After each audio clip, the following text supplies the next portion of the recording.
Namaskar. Article written by Madam Sudha Murthy. Attachment in Detachment. When my daughter, the older of my two, wed and left home, I felt a part of me gone. With a daughter and a son, I know what both mean differently. When she was in her teens, I felt as if she was my physical extension. So when she left home to set up her own, I felt I lost a limb. Next time she came to stay with us, I was astonished how her priorities had changed. We too must have given the same shocks to our own parents. When she said Amma, she meant her mother in law, not me. I felt she was always in a hurry to go back to her house and not stay with me for a few more days. That was the first time it dawned on me that I have to start practicing detachment with attachment. 2 years after my daughter's marriage, my son left for higher studies to US. Having experienced a child's separation once, I was better equipped emotionally. I plunged headlong into various classes held in the city, starting from Vedanta to healing to Ikebana. I just wanted to be away from home since my husband was a 24 by 7 workaholic. My son used to write how he was missing my home cooked food, how he was waiting to come back to live in Chennai with us.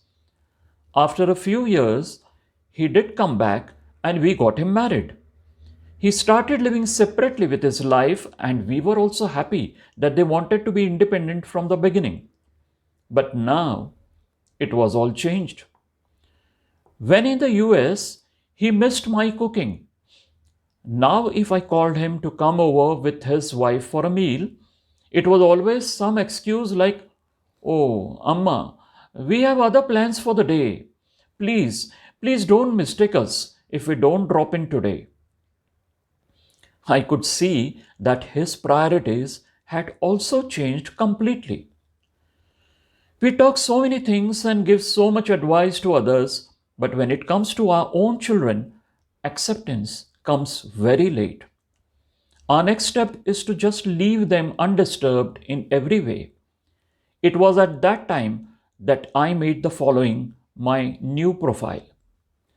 In all my relationships, or rather interactions, I give my best and do my best to live up to what I say. My attachment with them is complete. However, I remain detached in the sense that I do not expect them to reciprocate my affection. Most importantly, I make a conscious effort not to interfere or pass judgments on the lives they choose to lead.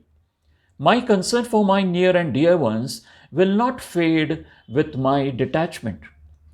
If you let go of the ones you love, they will never go away. This is the beauty of attachment with detachment. I have learned to love and let go. This dictum has developed tolerance in me. When I let the people live the way they want to, I learn to accept them for what they are. Most importantly, I learn to tolerate the world around me, and this tolerance brings in me a sense of peace and contentment. Since both my children live in Chennai, I follow this very strictly. You know why? Now I have realized that we start growing mentally much more only after the children leave the house, and we have to tackle the emotional vacuum that arises, along with age related problems also. I specially dedicate this post to my friends who are totally dependent on their children's lives to nurture their own selves emotionally. Please develop your own interest, hobbies, etc., however mundane they may seem to be.